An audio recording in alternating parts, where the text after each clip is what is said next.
Assalamualaikum warahmatullahi wabarakatuh. Halo semuanya, selamat malam. Di sini saya Yolanda Delia Putri dari kelas Gama, Prodi Pendidikan Dr. Unsri. Sangat berterima kasih atas kesediaan teman-teman semua untuk menghadiri brief education pada malam hari ini. Materi edukasi yang akan disampaikan kali ini berkaitan dengan hal yang paling identik dengan diri kita, yaitu tubuh kita sendiri. Sebelum memulai pemaparan materi yang akan disampaikan oleh saya sendiri tentunya, mungkin untuk educational purpose, teman-teman partisipan sekalian bisa memperkenalkan diri masing-masing terlebih dahulu. Baiklah, Assalamualaikum warahmatullahi wabarakatuh. Selamat malam semuanya. Perkenalkan, nama saya Anggia Marcelina. Saya dari program studi psikologi UIN Raden Patah Palembang. Salam kenal semuanya.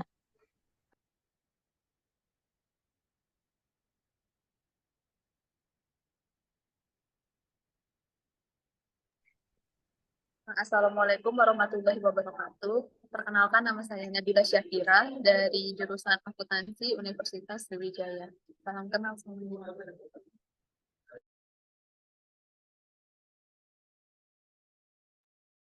Assalamualaikum warahmatullahi wabarakatuh. Perkenalkan, saya Dwi Asrina Putri dari Teknik Pertambangan Universitas Sriwijaya. Salam kenal.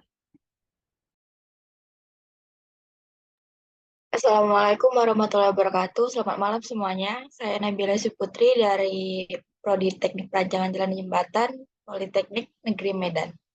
Salam kenal.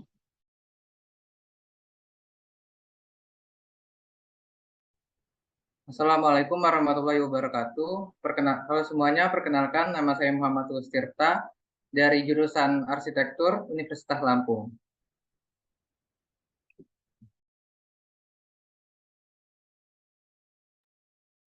Nah, karena sesi pembukaan dan perkenalan diri tadi sudah tuntas, izinkan saya untuk share screen dan memulai pemaparan materi yang telah saya persiapkan sebelumnya.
Baik, jadi judul dari materi yang akan saya sampaikan itu oleh saya yaitu Yelda Delia Putri dengan NIM 040112822711 kelas Gamma 2022 adalah edukasi kesehatan jasmani. Sebagaimana anak muda di zaman milenial tentunya membuat masing-masing dari diri kita memiliki perspektif tertentu terkait bagaimana sih bentuk tubuh sehat dan ideal dan bagaimana cara optimal untuk mencapainya. Pada kesempatan kali ini, izinkan saya untuk melakukan pemaparan terkait hal tersebut.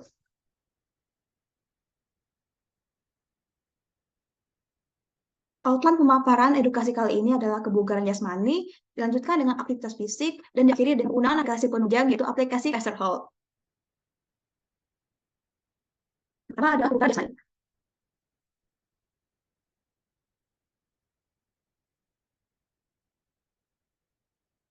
Kebugaran jasmani adalah kemampuan seseorang dalam menyelesaikan segala bentuk kegiatan fisik dalam sehari-hari yang membutuhkan tiga unsur inti.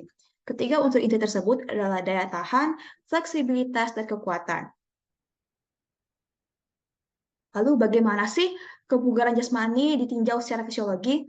Kebugaran jasmani ditinjau secara fisiologi adalah kesanggupan dan kemampuan tubuh melakukan penyesuaian terhadap pembebanan fisik yang diberikan kepadanya dari kerja yang dilakukan sehari-hari tanpa menimbulkan kelelahan yang berlebihan. Lalu berikut merupakan komponen-komponen kebugaran jasmani. Terdapat 9 komponen. Yang pertama, daya tahan respirasi, yang merupakan kemampuan sistem pernapasan dan sirkulasinya di dalam tubuh untuk menciptakan energi selama melakukan aktivitas. Lalu yang kedua adalah kekuatan otot, yang merupakan kapasitas untuk mengatasi suatu beban atau hambatan. latihan kekuatan akan menghasilkan pembesaran otot dan peningkatan kekuatan otot. Lalu yang ketiga adalah kemampuan daya tahan otot, yaitu kemampuan otot untuk melakukan kontraksi yang beruntun ataupun berulang-ulang, mengatasi beban pada suatu waktu tertentu, ataupun dengan kata lain, daya tahan otot adalah kemampuan untuk melaksanakan kekuatan dan mempertahankannya selama mungkin. Lalu untuk komponen yang keempat adalah komposisi tubuh. Komposisi tubuh itu menggambarkan jumlah relatif dari otot, lemak, tulang, dan bagian penting dari tubuh. Lalu yang kelima adalah kecepatan gerak, yang merupakan kemampuan atau laju gerak yang dapat berlaku untuk tubuh secara keseluruhan atau bagian tubuh untuk melaksanakan gerak-gerak yang sama atau tidak sama secepat mungkin.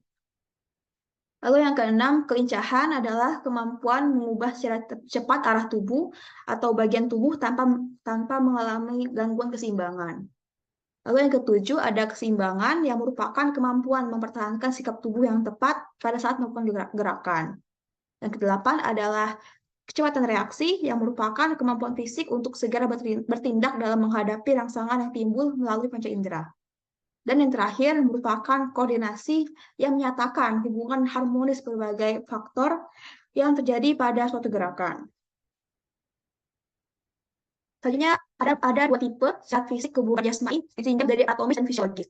Pertama, secara anatomis ataupun struktural, anatomical fitness berhubungan dengan salah-salah yang bersifat anatomis, yaitu kesesuaian struktur tubuh dengan tugas fisik yang harus dilakukannya, seperti tinggi badan, berat badan, kelengkapan anggota tubuh, ukuran berbagai bagian badan terhadap tugas fisik yang harus dilaksanakannya. Lalu secara fisiologis atau fungsional, physiological fitness yaitu kesesuaian fungsi fisiologis jasmani terhadap tugas fisik yang harus dilaksanakan. Physiological fitness berhubungan dengan masalah-masalah yang bersifat fisiologis, yaitu tingkat kemampuan menyesuaikan fungsi-fungsi alat tubuhnya terhadap A. Keadaan lingkungan, yaitu suhu, kelembapan, ketinggian, sifat medan, dan yang B itu adalah tugas fisik, yang berarti alat tubuh itu harus berfungsi dengan batas normal dan efisien, serta tidak terjadi suatu kelelahan, dan tubuh kita tuh dapat pulih secara sempurna pada keesokan harinya. Lalu terdapat juga faktor-faktor yang mempengaruhi kebutuhan jasmani. Ada faktor yaitu umur, jenis kelamin, makanan, istirahat, rokok, serta keturunan genetik.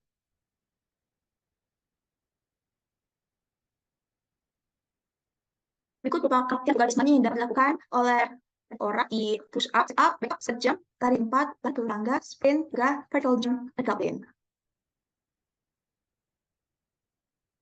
Lalu materi kedua mengenai aktivitas fisik. Aktivitas fisik, menurut Direktorat Pencegahan dan Pengendalian Penyakit Tidak Menular, aktivitas fisik adalah setiap gerakan tubuh yang diakibatkan kerja otot rangka dan meningkatkan pengeluaran tenaga serta energi. Aktivitas fisik memiliki cakupan yang sangat luas, mulai dari kegiatan sehari-hari seperti jalan kaki dan menjemur pakaian, hingga termasuk olahraga itu sendiri, misalnya berenang ataupun bermain futsal. Kegiatan yang termasuk aktivitas fisik tak terbatas dilakukan di satu tempat saja, melainkan bisa di berbagai tempat seperti di sekolah, kantor, rumah, ataupun di luar ruangan. Nah, untuk jenis aktivitas fisik itu sendiri berdasarkan intensitasnya dapat dibagi menjadi 3 macam. Yang pertama, aktivitas fisik ringan seperti memasak, jalan-jalan, ataupun mengemudikan motor, atau melakukan peregangan otot. Lalu yang kedua adalah aktivitas fisik sedang seperti berjalan cepat, bersepeda, yoga, menari, main voli, ataupun naik tangga. Lalu yang ketiga adalah aktivitas fisik berat seperti bermain futsal, lari, berenang, naik gunung, lompat tali, ataupun melakukan olahraga seperti bulu tangkis. Nah, untuk manfaat dari aktivitas fisik ini sendiri, tentunya banyak ya. Salah satunya yaitu manfaat aktivitas fisik bagi kesehatan tubuh antara lain seperti mengontrol berat badan ideal, menurunkan resiko penyakit berbahaya, menjaga kesehatan tulang dan otot, menjaga kesehatan kulit, menjaga kesehatan otak, meningkatkan daya tahan dan sistem kekebalan tubuh. Lalu untuk manfaat secara kesehatan mentalnya adalah mengurangi kecemasan dan mengendalikan stres, dan yang terakhir adalah meningkatkan rasa percaya diri. Lalu bagaimana sih kebutuhan aktivitas fisik yang sesuai untuk dalam waktu kurun 1 minggu, menurut Badan Kesehatan Dunia ataupun WHO, setiap orang dalam rentang usia 18 hingga 64 tahun wajib memenuhi kebutuhan gerakan tubuh sebagai berikut. Yang pertama, 150 menit gerakan intensitas sedang ataupun 75 menit intensitas berat dalam seminggu, lalu 300 menit gerakan intensitas sedang dalam seminggu jika sudah terbiasa. Lalu yang ketiga yaitu adalah latihan kekuatan otot sebanyak 2 kali atau lebih dalam seminggu. Aktivitas fisik adalah kegiatan yang diperlukan agar tubuh tetap berfungsi secara normal. Berikut ada video yang saya tampilkan untuk teman-teman.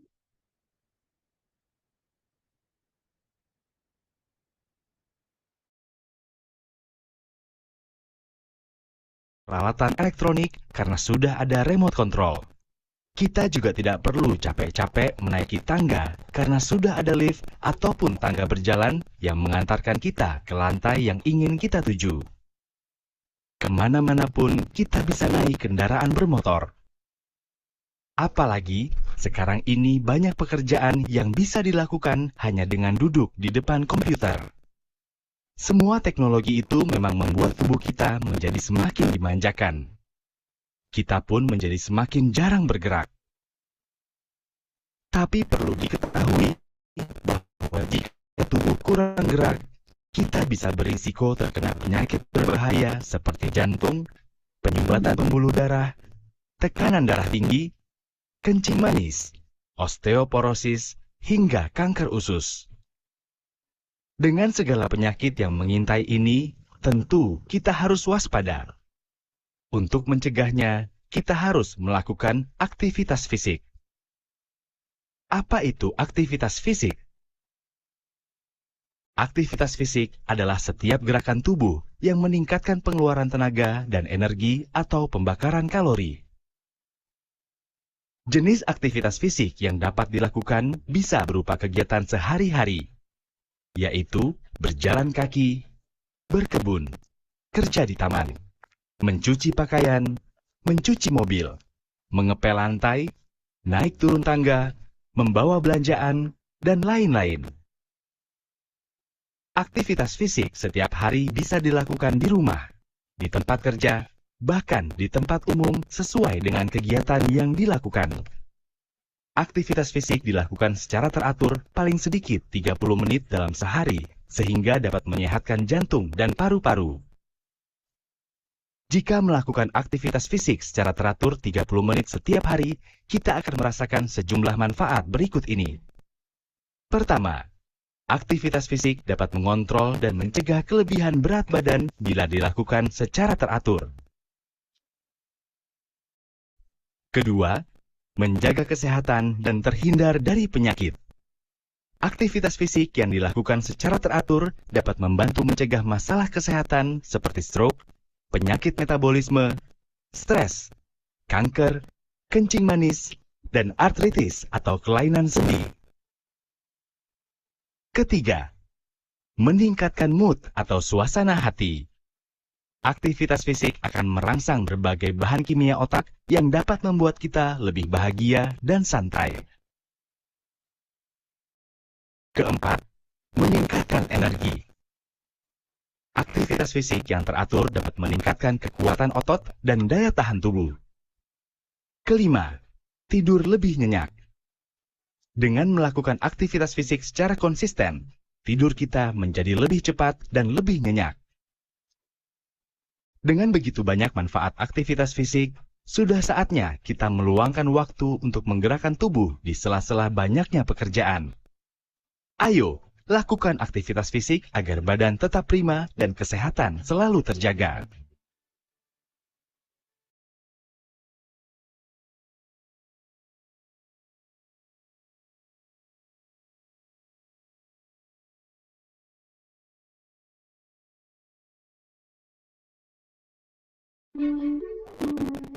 Kemajuan ilmu pengetahuan dan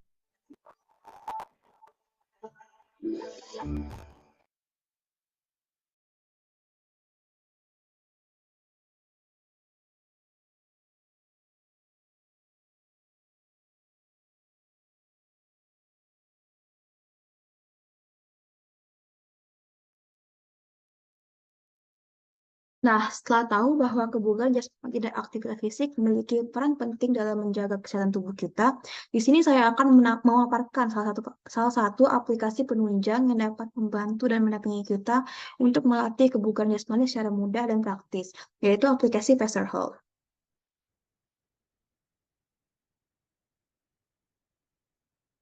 Sesuai namanya, penghitung langkah kaki ataupun pedometer ataupun aplikasi Pacer Health merupakan sebuah alat yang dapat menghitung langkah kaki penggunanya dengan cara mendeteksi sensitivitas gerakan sehingga pengguna tidak perlu lagi membeli alat pedometer untuk menghitung langkah kaki.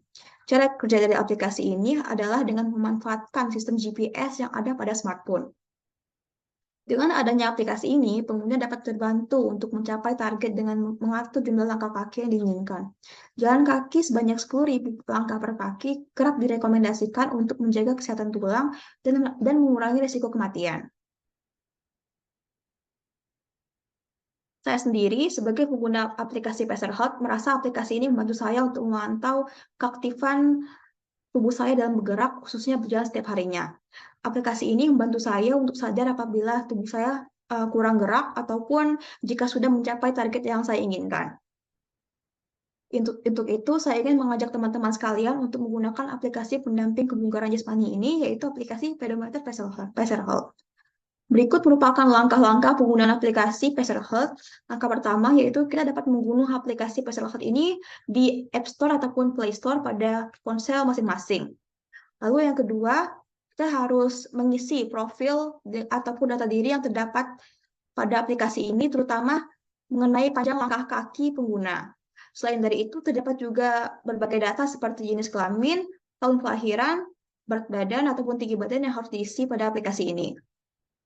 Nah, setelah tersebut dilakukan, maka kita dapat menentukan sesuai dengan keinginan kita berapa target langkah kaki untuk setiap harinya. Nah, di sini saya men-setel untuk aplikasi saya yaitu 10.000 langkah kaki. Setelah menyetel target ini, maka aplikasi sudah siap digunakan.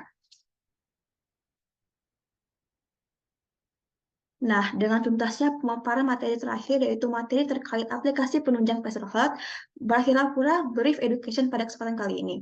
Semoga apa yang saya sampaikan tadi dapat bermanfaat bagi teman-teman semua dan kita semua dapat sadar bahwa walaupun di usia muda dengan kondisi badan sehat, kita tetaplah memerlukan aktivitas fisik untuk menjaga keseimbangan di dalam tubuh kita sehingga terhindar dari penyakit.